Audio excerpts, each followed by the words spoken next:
chef de l'état-major demande de déclarer Abdelaziz Bouteflika inapte à exercer ses fonctions. Ahmed Gaïd Salah demande le départ du président. Le Conseil constitutionnel a tenu une réunion spéciale ce mardi après cette annonce.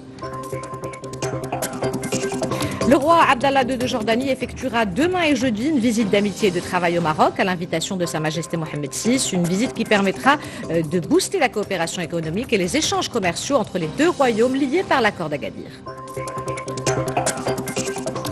2 jours de travaux qui ont permis aux ministres des Finances du continent réunis à Marrakech de trouver les leviers adaptés pour la mise en œuvre de la zone africaine de libre-échange continentale. Des discussions qui ont également porté sur l'usage des nouvelles technologies. Des collages et des dessins préparatoires, pour certains inédits, ainsi qu'une sculpture originale, l'emblématique Wedding Dress créée en 1967 par Christo, figure parmi les œuvres exposées jusqu'au 2 juin pour la première fois au Maroc et au musée Yves Saint-Laurent consacré à la mode. Madame, Monsieur, bonsoir. Avant de développer ces titres, ce communiqué du ministère de la Maison Royale, du Protocole et de la Chancellerie qui nous annonce que le souverain du royaume Hachémite de Jordanie effectuera demain et jeudi une visite d'amitié et de travail au Maroc à l'invitation de Sa Majesté Mohamed VI.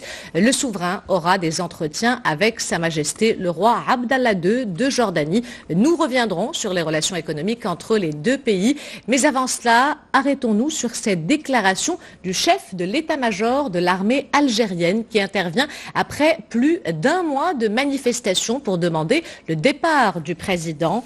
Ahmed Gaïd Salah a demandé que la présidence de la République soit déclarée vacante. Le Conseil constitutionnel a tenu une réunion spéciale ce mardi après cette demande. Si Abdelaziz Bouteflika est reconnu inapte à exercer ses fonctions, il sera remplacé pendant une période de 45 jours par le président du Conseil de la Nation, la chambre haute du Parlement algérien. Les développements avec Salim Abneb. Il a appelé à la mise en œuvre de l'article 102 de la Constitution algérienne qui régit l'inaptitude du chef de l'État. Dans son allocution cet après-midi, le général Gaïd Salah, chef d'état-major de l'armée algérienne, a évoqué l'urgence de la situation. Il est impératif et nécessaire de trouver une solution pour sortir de la crise. Une solution qui répond aux revendications légitimes du peuple algérien et qui respecte la constitution algérienne. Une solution qui permettrait d'aboutir à un consensus, comme le stipule la Constitution dans son article 102.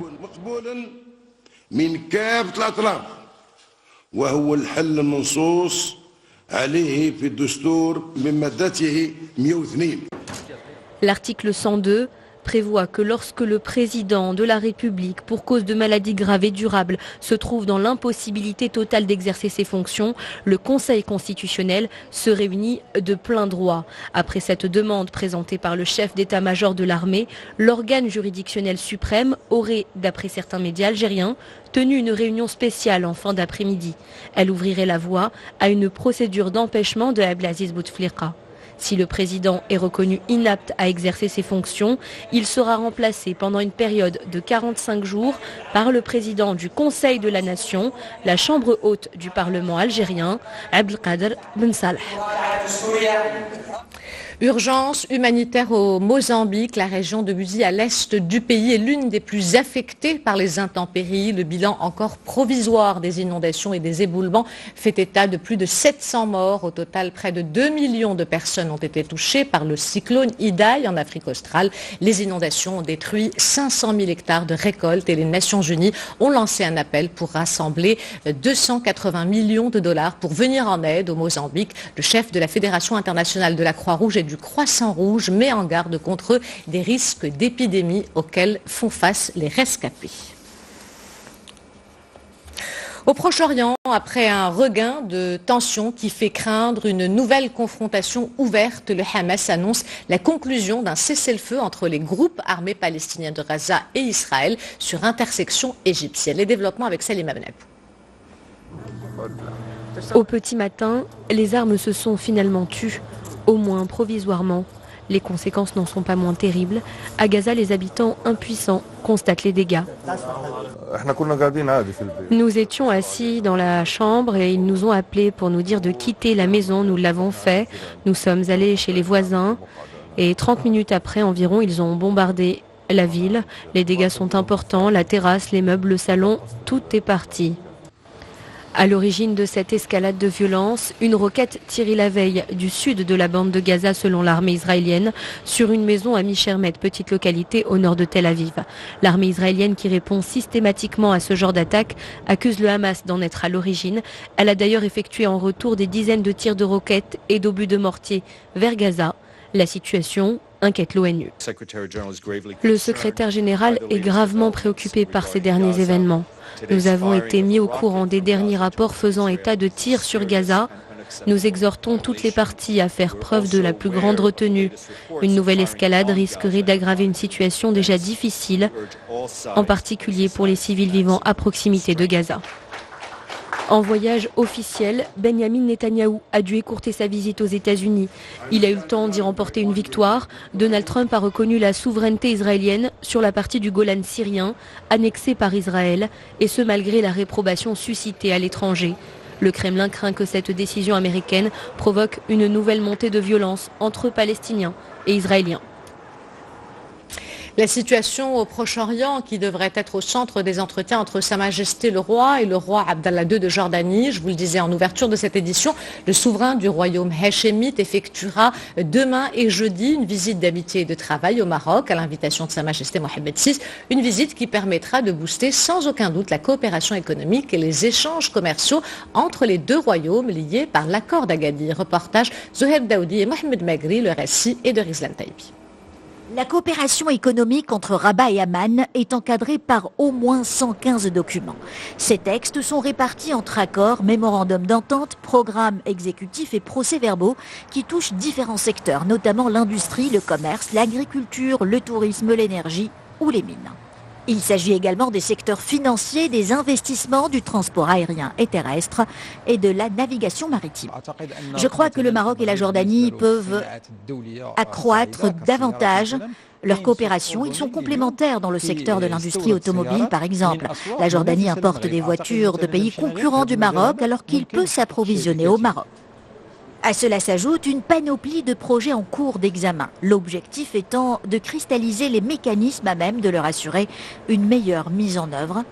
Pour donner une réelle impulsion à la coopération entre les secteurs privés des deux pays, l'association des patronats de Rabat et d'Amman ont créé un conseil d'hommes d'affaires maroco-jordanien en 1998. Il y a aussi une haute commission mixte et sa prochaine réunion aura lieu en avril en Jordanie. À cette occasion, plusieurs conventions de coopération seront signées. Il y aura une ligne aérienne directe entre Amman et Casablanca prochainement. Le Maroc et la Jordanie ont renforcé leur coopération commerciale grâce à l'accord de libre-échange signé en juin 1998. Outre l'accord d'Agadir entré en vigueur en juin 2016 et la convention portant création d'une zone de libre-échange entrée en vigueur en octobre 1999. Direction Marrakech qui a abrité la 52e conférence des ministres africains des Finances. 2 jours de travaux qui ont permis aux ministres du continent de trouver les leviers adaptés pour la mise en œuvre de la zone africaine de libre-échange continentale. Des discussions qui ont également porté sur l'amélioration de la gestion budgétaire, le soutien du secteur privé et l'usage des nouvelles technologies. Reportage Iman Warqa et Mohamed Najib, le récit est de Mehdi Boukhari. L'Afrique est aujourd'hui un continent en mouvement, engagé sur la voie de l'émergence économique. Un constat dressé à la clôture de cette 52e conférence des ministres africains des Finances. Un élan qui doit être soutenu par la consolidation de l'intégration économique africaine. Et président la Commission économique pour l'Afrique, le Maroc affiche désormais sa disposition à partager son expérience avec les économies africaines. À l'occasion de la présidence qu'assure le Maroc à partir d'hier, de cette commission économique africaine, de pouvoir pendant les 12 prochains mois apporter sa contribution et son savoir-faire au co-développement sur lequel nous travaillons ensemble pour hisser notre continent notamment au niveau de l'utilisation de ces technologies à un niveau beaucoup plus haut. Et avec 1 milliard d'habitants, l'Afrique est un continent jeune, très porté sur les nouvelles technologies, des outils numériques qui peuvent être utilisés pour créer de la valeur ajoutée pour les jeunes, mais aussi être utilisés pour améliorer la gestion budgétaire, la fiscalité et la collecte des impôts. Les travaux de cet événement ont été couronnés par une déclaration ministérielle comprenant des recommandations ainsi que les priorités des gouvernements de chaque pays afin de promouvoir le secteur numérique et l'amélioration des recettes fiscales. Les travaux des ministres africains des Finances enrichis par les recommandations d'une centaine d'experts ont mis l'accent sur le rôle crucial de l'action commune pour la réalisation des objectifs de développement en Afrique ainsi que la mise en place de l'AZLECA, la zone de libre-échange continentale africaine qui permettra de porter le commerce intra-africain à 51% à l'horizon 2022. À présent, cet incendie qui s'est déclaré hier à 15 km de la province de Glmim. Les flammes ont ravagé plusieurs palmiers et oliviers. Ce n'est pas la première fois que ce genre d'incident se déclare dans l'oasis de Tirmert. L'incendie a causé des dégâts matériels importants. Reportage Hussein Ouzig et Adil Bouskri, le récit est de Rizlan Taipi. Le feu n'a pas fait de quartier. De gigantesques murs de flammes ont réduit en cendres des palmiers qui culminaient jusqu'à 20 mètres. Plus rien à récolter pour cette saison dans au moins 5 oasis. Les dégâts sont très importants. Tous les vergers de la région ont été consumés.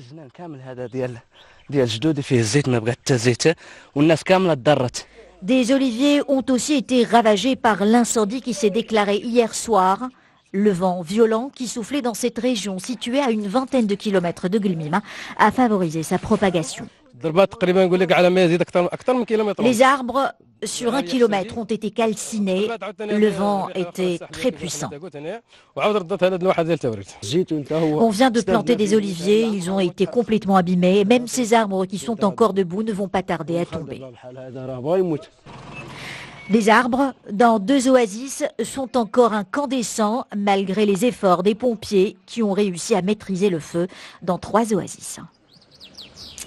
Elle représente pas moins de 6,8% de la population marocaine, les personnes en situation de handicap. Si les chiffres sont précis, le terme, lui, l'est beaucoup moins. Pour la plupart des gens, la vision du handicap reste très stigmatisée. Ils imaginent automatiquement une personne en fauteuil roulant avec des malformations physiques. Pourtant, la notion de handicap a beaucoup évolué au fil du temps et fait référence à de nombreuses formes de déficience. Reportage Issa Charqi et Mohamed Chima. Si pour certaines personnes la vision du handicap reste restreinte, il faut savoir que cette notion a beaucoup évolué et fait référence aujourd'hui à de nombreuses formes de déficience. Selon les spécialistes, le terme handicap désigne l'incapacité d'une personne à vivre et à agir dans son environnement en raison de déficiences physiques, mentales ou sensorielles. Le handicap, c'est en fait toute déficience d'une fonction qui peut être moteur. Par exemple, c'est des gens qui ont une paralysie, qui ont un trouble de l'équilibre, un problème de tonus. Ça peut être cognitif, des gens qui ont par exemple un problème de démence, trouble de mémoire, trouble des autres fonctions cognitives. Ça peut être un problème sensoriel, des gens par exemple qui ont un problème de surdité.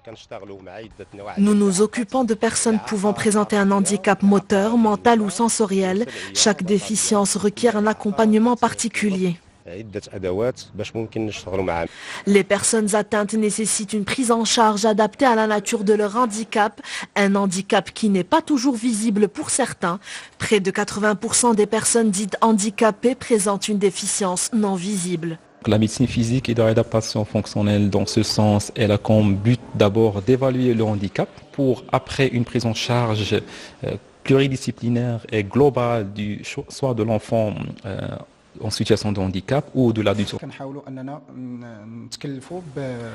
Nous prenons en charge l'ensemble des déficiences mentales telles que la paralysie cérébrale, l'autisme ou encore la trisomie 21 pour un accompagnement complet et pluridisciplinaire. On estime à 1 milliard le nombre de personnes en situation de handicap dans le monde. Le Maroc en compte près d'1,8 million, soit plus de 5% de la population. C'est un déplacement historique à plus d'un titre. Ce week-end, le monde aura les yeux rivés sur le Maroc où le chef de l'Église catholique est attendu. La visite du pape est l'occasion de mettre la lumière sur certains lieux comme le monastère bénédictin de Toumléline en octobre 1952 avec l'accord du sultan Mohammed Ben Youssef. Ce couvent s'installe sur les hauteurs d'Azro. Aujourd'hui déserté, Toumléline était un foyer de réflexion et de dialogue suscitant de l'intérêt jusqu'au Japon ou au Brésil. Plusieurs associations luttent pour faire revivre sa mémoire. Reportage Driss Cohen et Sarah Jabri. À 5 km d'Azro, au cœur de la forêt de cèdres, une bâtisse oubliée attire notre attention. C'est ici qu'un monastère bénédictin s'est installé en 1952 avec l'accord du sultan Mohammed Ben Youssef. Les moines ont été autorisés à exercer leurs activités même après l'indépendance. Ils entretenaient des rapports fraternels avec la population locale. C'est un carrefour culturel de rencontres et d'échanges. De tolérance, je dirais de cohabitation, de coexistence entre deux religions monothéistes. Jusqu'en 1968, le monastère de Toumléline abritait des rencontres internationales rassemblant des personnalités de toute confession et de toute opinion politique, venant d'Afrique, du monde arabe, d'Europe et d'Amérique du Nord. Aujourd'hui désertée, la bâtisse résiste tant bien que mal à l'usure du temps. Le site de Toumléline est un témoin original des couleurs et des matériaux de construction utilisés, notamment les tuiles issues des tuileries et briqueries du Maroc ou bien de France, et qui sont majoritairement de l'argile ou de terre cuite rosée. Ici, tout le monde vivait en harmonie. Les moines aidaient les personnes dans le besoin et offraient même des médicaments. Aujourd'hui encore, les personnes qui les ont côtoyés éprouvent une certaine nostalgie pour cette époque. En 2016, la fondation Mémoire pour l'avenir a élaboré le projet Réinventer Toumléline pour faire revivre la mémoire de ce monastère, mais surtout transmettre aux nouvelles générations les valeurs d'une société marocaine plurielle, fondée sur la coexistence et le respect de l'autre. Des collages et des dessins préparatoires pour certains inédits, ainsi qu'une sculpture originale, l'emblématique wedding dress créée en 1967 par Christo figure parmi les œuvres exposées jusqu'au 2 juin pour la première fois au Maroc et au musée Yves Saint-Laurent consacré à la mode. L'exposition dédiée à la femme présentera des travaux de Christo considérés comme le maître de l'art contemporain qui rendent compte d'une période formatrice de sa carrière et qui offre un rare aperçu de la démarche et du processus créatif de l'artiste. Reportage Lehsen Hobban et Adil Bouskri, le récit est de Samia Hals. La wedding dress, la robe de mariée dessinée, sculptée et emballée par le couple Christo en 1967. Les objets empaquetés sont d'ailleurs la signature, la démarche et le processus créatif de ces artistes. Aujourd'hui, Jeanne-Claude, la femme de Christo, née à Casablanca, n'est plus, mais leur travail commun sur le corps féminin transcende encore les frontières entre la mode et l'art. Ces sculptures représentent la robe de mariée avec une grande traîne qui est en fait un grand paquet et elle fait partie de ces œuvres créées à la moitié des années 60, un travail sur le corps de la femme.